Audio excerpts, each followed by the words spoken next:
կարևոր է, քան մյուսը։ Պարոն Ազենյան, երկու հարցի խնդրեմ անդրադառնալ։ Նախ դուք ասացիք, որ սուտ եք բավականային ընդունում, որ ձեր առաջարկով ընդհանրապես զորավոր չնչի դրանով պետք է խոսակցությունն իջնի։ Ես լավ չփիսեցի ձեր խոսքում ասացիք, թե չեք խնդրեմ նորից հստակ ասել, թե ձեր առաջարկով այդ քանի դրանով պետք է իջնի հոսանքի սակագինը եւ ինչով է սխալ իրենց հաշվարկը։ Եվ եթե նոյեմբերի մինչև 18-ը պետք է նիստը լինի ՀՑԿ-ի, հուսանք բաց կլինի եւ որոշ մեկը կգտնվեն այս պայմանը կստեղծեն, այդպես ունենք ստացել։ Եթե ՀՑԿ-ն որոշի, որ պետք է զրկի հեցին լիցենզիայից, վերջո որն է լինելու ձեր քայլերը եւ ինչ է դրանից սպասում։ Եվ տեղեկություն են ասել, որ Մանուս Պետրոսյան Ֆրանսիո ամեն դեպքում կհեռանա եւ դեպի վերադառնալը, չգիտեմ, դով կդառնա կառավարություն համեցից չափել եւ տակում հեցի։ Առաջինը 0.2 դրամի հետ կապված ձեզ ասեցի 3.6 միլիարդը, այս պայն 1.6 միլիարդը մոտավորապես բնակչությունը հոկտեմբերի 1-ի դրությամբ, եթե հանում ենք 3 ամիս, մոտավորապես 1.2 միլիարդի կարգի է եղել այդ ժամանակ, երբ որ մենք ասել ենք սակագին իջացրեք, այսինքն ավելացված գումարը բաժանել 1.2 միլիարդ ծախսի վրա, անում է 3 դրամ։ Պատկերացիք, то есть տարվա կեսը փաստացի, տարվա կեսին այսքան շահույթ ես ունեցել եւ ունեցել ես այսքան կիլովատ բնակության ծախս։ Դա նշանակում է նա բաժանել նրան։ Իրենք վերցրել են տարվա մոտավորապես 5.6 միլիարդ են բաժանել ամբողջ բնակության, ամբողջ մեր ոչ միայն բնակության, ամբողջի ծախսը, որի արդյունքում ստացել են իրենց ասած 0.5-ից ավել անում միանշանակ, որից հանել են այն սուտը, որ բռնվեց, այսպես ասած, որ մենք իբրև թե ներդրումային ծրագիր ենք տարել, որի արդյունքում պետք է թանկանա, չէ, իրենք ինչ են ասում, մի կողմից ասում են էժանացրեք, մյուս կողմից բերել են մի հատ ծրագիր, որի արդյունքում թանկանալու է։ Այդ ձայնագրության մեջ բարձ լսվում է, ես ինչպես եմ ասում, ընդհանուր մեր հաշվին, այսինքն մենք այդ թանկացումը կանխելու ենք։ Հիմա այդ պարագայում արդեն 0.3-ն էլ եթե գումարվում է, իրանց ասած 0.2 դրամ ուղղակի սուտ է։ Ինչքան է դա։ Դե ասեցի, մոտավորապես 3 դրամ ամբողջ բնակության համար։ Հիմա արդեն հաշվի առնելով, որ 3.6 միլիարդը դարձել է 7.2 միլիարդ, իսկ բնակության ծախսը 1.6 միլիարդ, այդ դեպքում 7.2 միլիարդը պետք է բաժանել 1.6 միլիարդ։ Հիմա իրանք ուզում են տեղեկությունները շատան, որ պահեն, պոպուլիստական քայլ անեն։ Իհարկե, ինչ որ արել են անցած տարի։ Գազի, ես մի առիթով ասել եմ, գազի Գազպրոմ Արմենիան դոլար դրամ ժամանակին պայմանագրի կնքման արդյունքում դոլար դրամի տարբերության արդյունքում մոտավորապես 20 միլիարդ դրամ փող ուներ։ Հիմա հարցրեք, որ հանդիպեք, ասեք ուր է 20 միլիարդը։ Ինչի այդ 20 միլիարդից գումարը բերեցիք, որպեսզի 25 թվականի փետրվարի 1-ին զսպեք սակագնի աճը։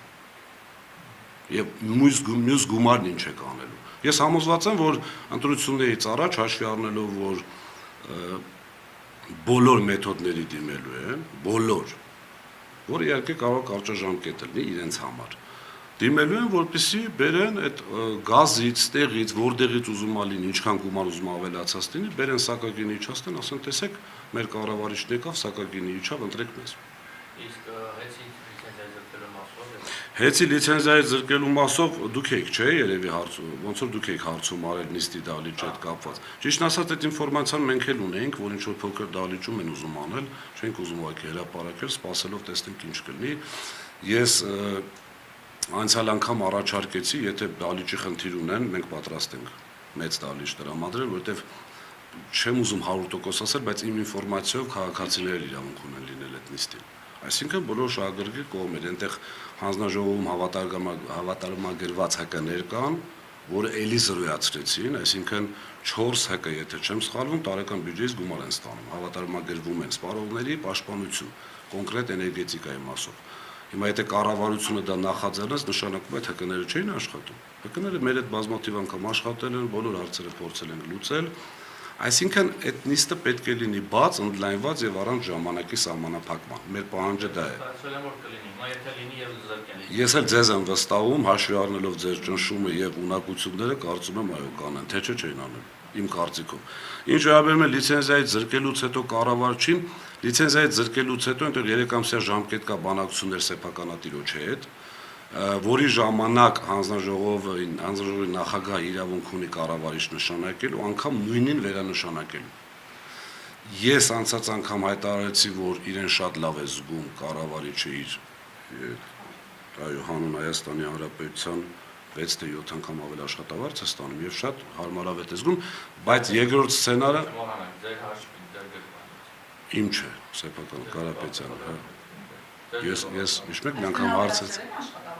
Չէ, գլխավոր տնօրենը աշխատավարձ է ստանում, ուղղակի ումից է ստանում, վայր մի անգամ հարցեց, ասես դուք միլիարդատեր եք, ասի Աստված ձայնդ լսի։ 5 ու քանի միլիոն։ Դե արդեն հրապարակված թիվ է, բայց 690 թե 790 հազար ստացել է այդ նախկին պաշտոնը, ինչ երկու, այն որ պետք է հասկեր ամբողջ հանրապետության պետական այո, որպեսզի կոռուպցիա չլիներ։ Դե թող բարձրացնեն, հավասարվեն իրար։ Նկատի ունեմ, եթե երկրորդ սցենարը գործի իրեն նորից տանեն ՊՎԾ, համոզված եմ, որ ով էլ նշանակվի լինելու է իր կոնտրոլի տակ։ Այսինքն իր վերահսկողության տակ է լինելու եւ հեծը միևնույնն է ինքն է։ Դուք համարում եք, որ ճակատագիրը այդպես անորոշ կմնա։ Ես անցած անգամ ասել եմ, հիմա կրկնում եմ, հաշվի առնելով, որ հանձնաժողով, գիտեք, ախր հանձնաժողովի նախագահը մոռանում է, որ տարի ու կես եղել է հանձնաժողովի անդամ։ 19-20 թվականի նոյեմբերին է դուրս եկել Կոտայքի մարզպետ է դարձել։ Անցյալ օրը հանձնաժողովի նախագահին ասում են, լավ, բա այս 4-5 տարվա մեջ այդ որ եւ ինչպես ասեմ, պեկնել է տվել զորայական տեղական ստուգումից հետո։ Մեզ անգամ այդպիսի գովասանագիր են տվել, որ եթե չեմ սխալվում, որ մենք լավ հարկ վճարող ենք։ Եվ հանձնաժողովն էլ որևիցե ձևով, որևիցե իր այսպես ներդրումները ընդունելով մյուսով հաստատել է, որ հիմնարկը աշխատում է նորմալ։ Հիմա այս պարագայում իրեն հարց են տալի, ասում են, բա ինչպես եղավ, բա նախորդ հոսպոդեյս ինչ անեմ, ես իմ համար եմ պատասխան տալի։ Իմ ջանց ձեզ ասեմ, հանձնաժողովի մնացած 4 անդամները, ընդդիմադիր անդամը հանած, ընդդիմադիր անդամը, եթե չեմ սխալվում, 4 տարի աշխատում։ Մնացած անդամները 18 թվից աշխատում, 18-ի վերջից։ Այսինքն ինքը իր գոլեգաներին, այսպես կներեք հազար անգամ իրեն մեջտեղից ամբողջ պատվերը ինքն է կատարում անձամբ, ի սկզբանե կատարել։ Իր գոլեգաներին հանում է, իրեն հանում է արանքից մեղադրելով գոլեգաներին։ Խնդրում եմ բացատրեք, ինչ ասել է հեծի լիցենզիայի զրկել։ Դրանից հետո ինչ պրոցես է նախատեսվում։ Դա եմ ասում, 3 ամիս բանակցություններ, եթե բանակցությունները արդյունք չեն տալիս, արդեն պետությունը նախապատվություն ունենալով որպես գնորդ լինելու, կամ ինքը կարող է գնել, կամ կարող է օտարել այլ կազմակերպություն։ Եթե իրենք մնան, չի լինի։ Այսպես պատասխան։ Բայց արբիտրաժային վեճի փուլին գտնվող ընկերության վերաբերյալ լիցենզիայի զրկելու որոշումը իրավական առումով օբյեկտիվ է, այսինքն հնարավոր է։ Տեսեք, այստեղ մի հատ ուրիշ խնդիր էլ ունենք, Սահմանադրական դատարանը վարույթ է ընդունել ազգային ժողովի պատգամավորների բողոք։ Ընդհանրապես նորմալ երկրներում, եթե Սահմանադրական դատարանը վարույթ է ընդունում, անգամ եթե հայցի ապահովում չկա, այսպիսի գործողություններից ձեռնպահ են մնում։ Լավ, պատկերացրեք, վերցրեցի, 3 ամիս էլ սեփականատիրոջ հետ ոչ մի բանակցություն արդյունք չտվեց, իրենք որոշեցին օտարել Պետրոս Պետրոսյանին կամ ինչ-որ կազմակերպության, չնայած խոսում են մեր թշնամի պետության հետ կապ ունեցող ինչ-որ կազմակերպությունների մասին, չեմ ուզում հավատալ իհարկե։ Բա որ Սահմանադրական դատարանը վերջում որոշում կայացրեց, որ այն օրենքը էներգետիկայի մասին փոփոխությունները հակասահմանադրական են, ինչ են անելու։ Լավ, մտածում ա մեկը դրա մասին։